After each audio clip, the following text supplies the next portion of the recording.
afternoon, everyone. On behalf of our founders, John Robbins and Jim Peterson, and the member companies of Discovery Group, sorry, I'm supposed to talk into the mic, I would like to welcome you to our Discovery Days Gold event. I'm Rita Bennett, and I thank you for joining us for the second type of this event that we've been holding this year. With each event, we hope to improve, and I want to personally thank everyone here that provided positive feedback from the last one and gave us some suggestions to make everyone better. So our aim for these events is to provide investors, advisors, and other industry professionals with information and education on investments in the sector that are not commonly discussed in detail to use as tools. In doing so, we hope that this will encourage communication and collaboration amongst those that are stakeholders in the mining sector. One such proponent of bringing the right people and projects together and encouraging the building of networks in the industry is John Robbins, our co-founder and principal, who I'd like to welcome to say a few words.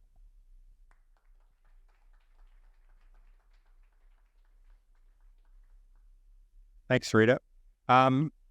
So in terms of making things better, I was told I should prepare a bit more and read some notes, which I didn't do this time. And talk into the mic. Yeah.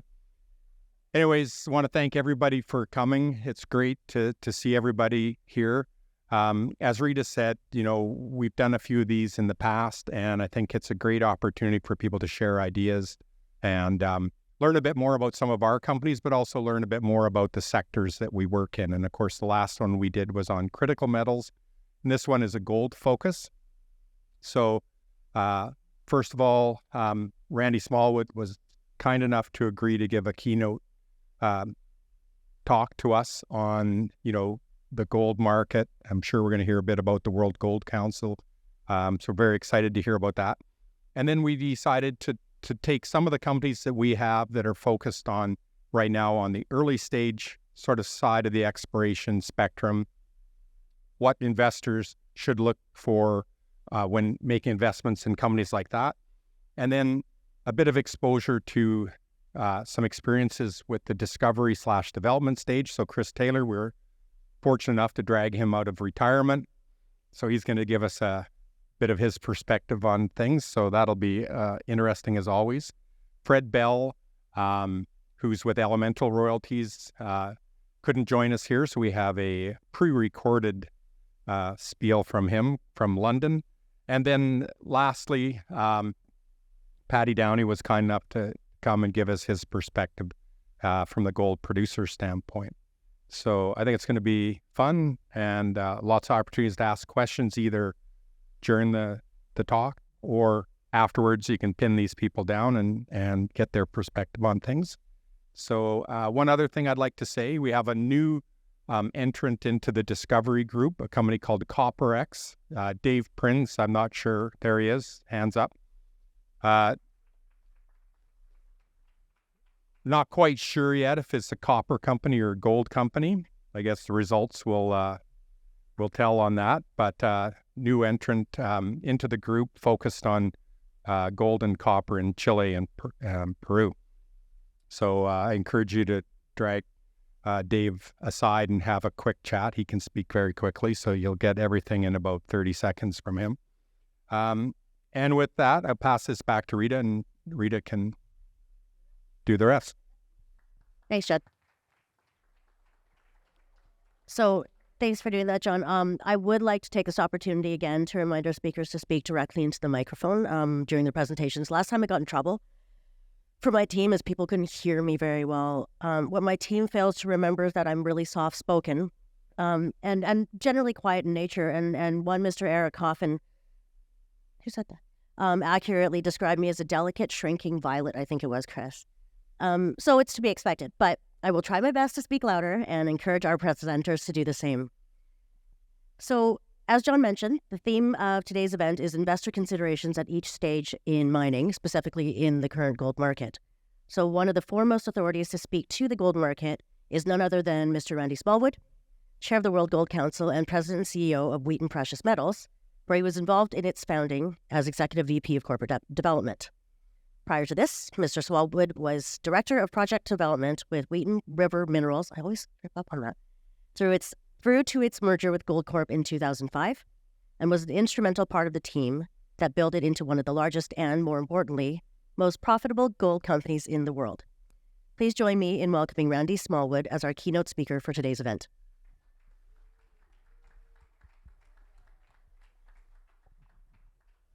Thank you. I got told I have 15 minutes to share everything I know.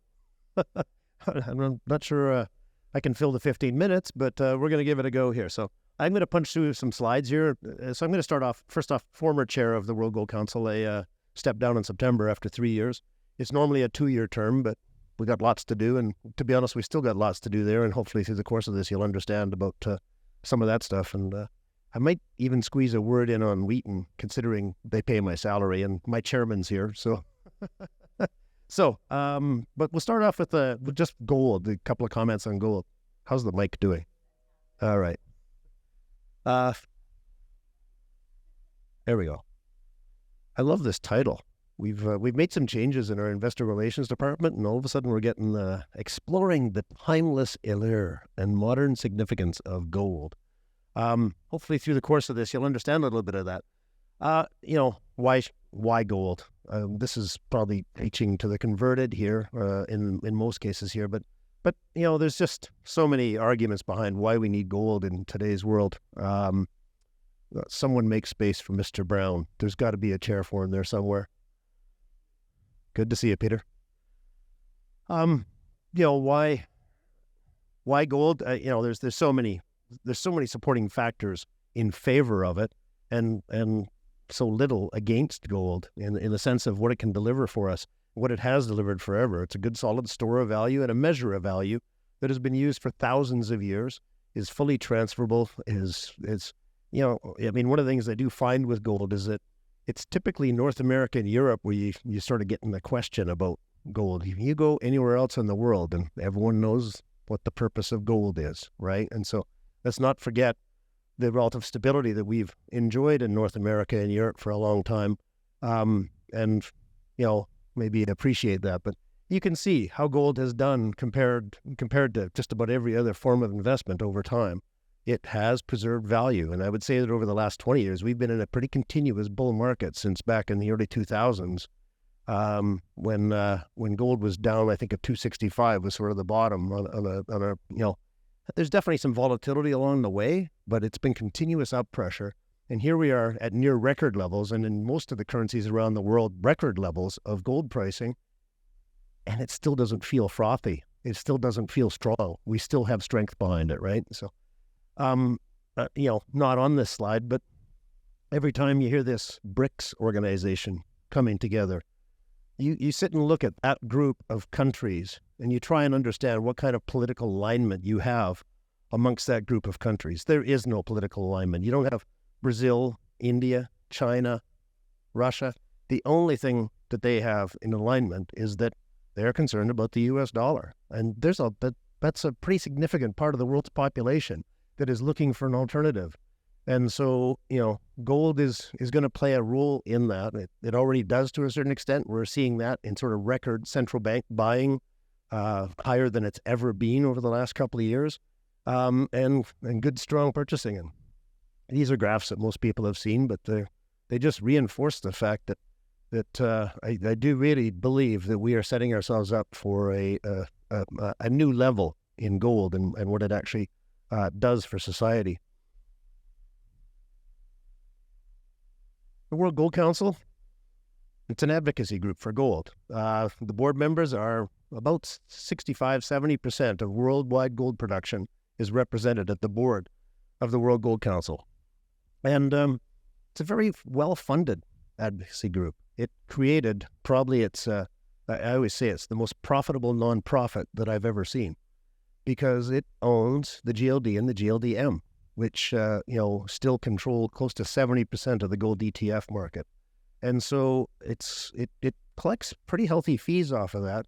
And I have to say that when I came on as the chair 3 years ago, I had the benefit of also having a brand new CEO coming into the space. And so it was a great time for us to sort of do a bit of a reset. What are we going to do? What are we going to build here? What influence are we going to have going forward?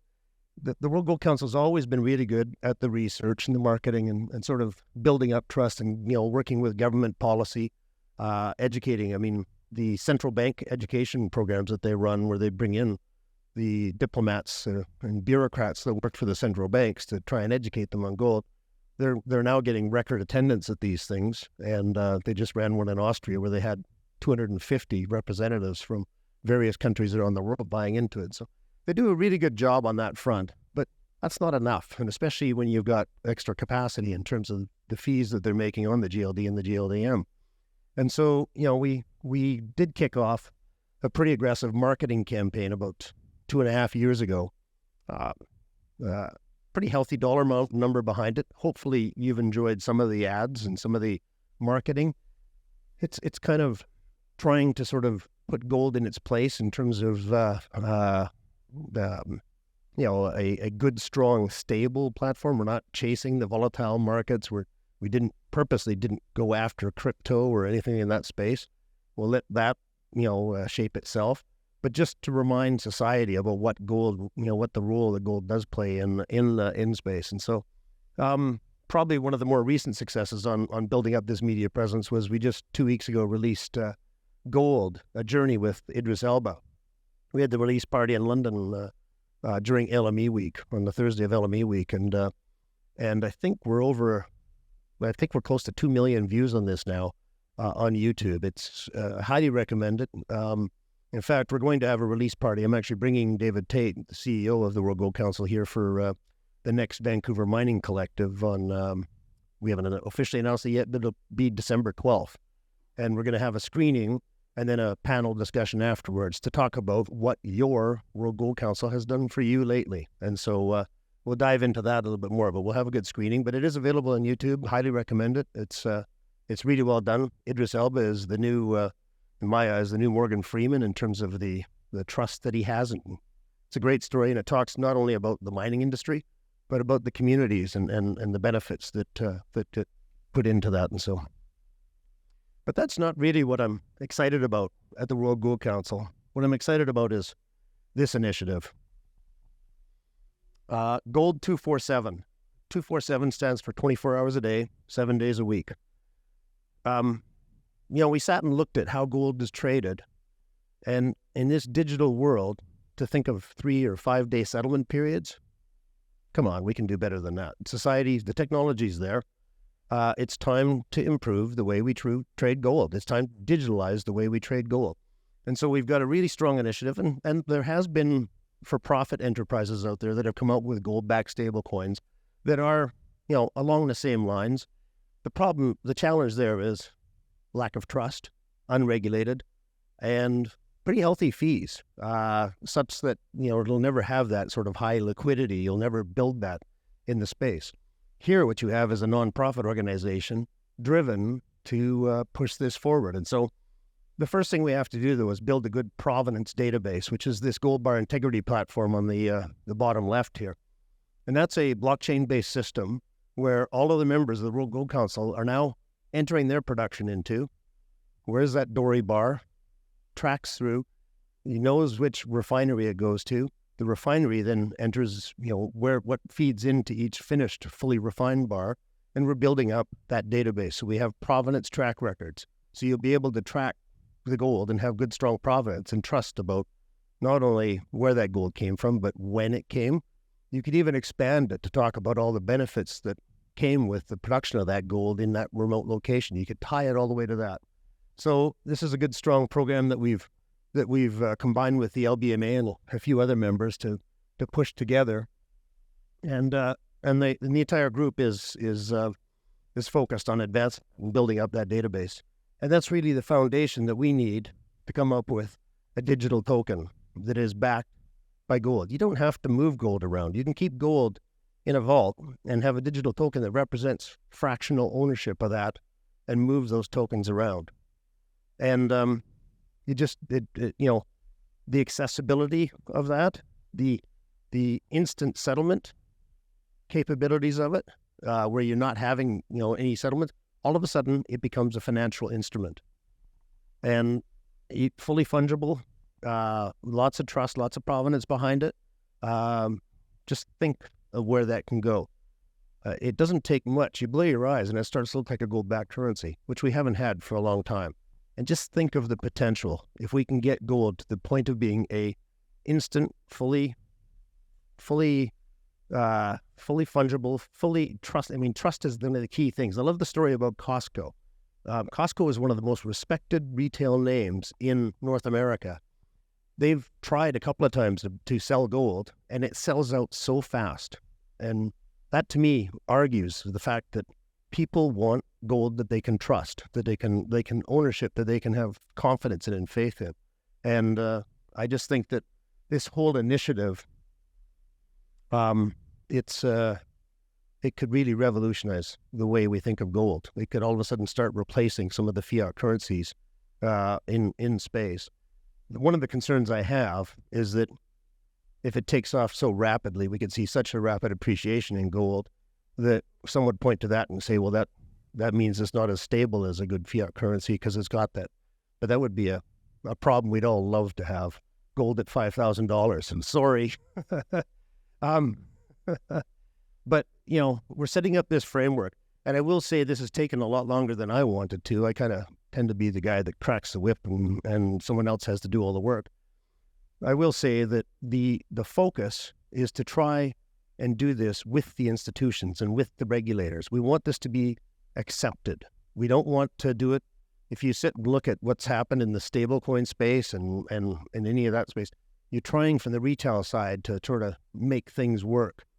Our approach is the other way. Our approach is to work on the institutional side and bring in a lot of the bullion banks and the regulators and the traders and get their support. Co-author this system, and I will say that that's taken time because we're getting the JP Morgans and the HSBCs and the ICBCs and the UBSs and Deutsche and all the bullion trading banks. We have to get them to all line up and work together.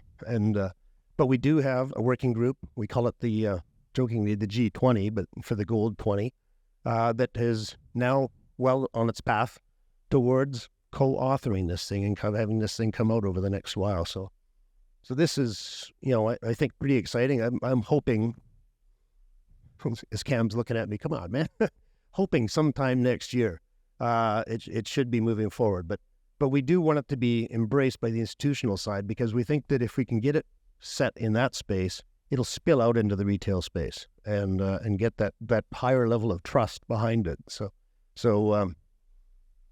it's pretty exciting, and I do think that the potential in terms of what we can do with a well-funded organization, advocacy group like this, we can truly change the way gold is viewed in this world.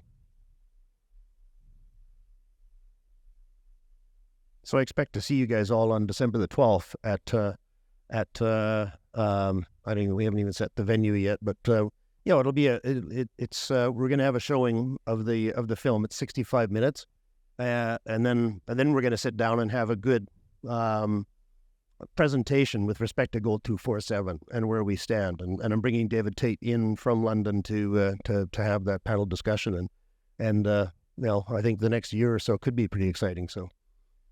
As I said at the start, I am going to toss in a few words about Wheaton, mainly because I have to defend myself against Patrick Downey, because I know later on today he's going to critique the streaming side.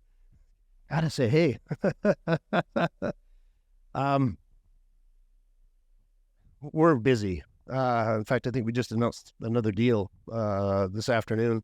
We've got lots of opportunity. The streaming market is one of the best. I think it's a very, very competitive source of capital for anyone in the development stage right now in terms of what we're able to deliver to the industry. There's so many advantages, and especially compared to the equity market in the space. If you're an operating company, you've got access to operating cash flow. Even debt's getting a little bit more expensive now. But if you're going to fund growth, a stream is a fantastic way to go forward. As John mentioned earlier on, a little confusion about copper versus gold. We love companies like that. We can help you. We can make you a copper company. That's...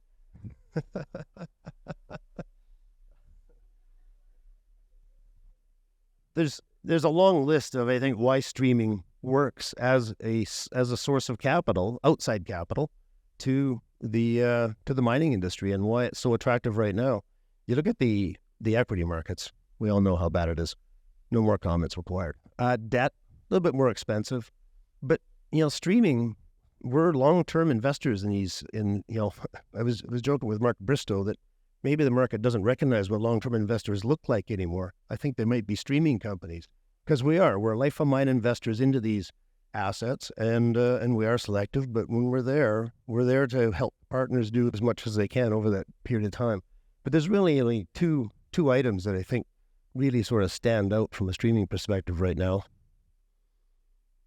And that value creation, and as we said, the way the markets are treating the developing companies right now, the PNAV, what they're trading at, the arbitrage in value between them and us is probably bigger than it's ever been, which makes streaming that much more attractive, because a stream is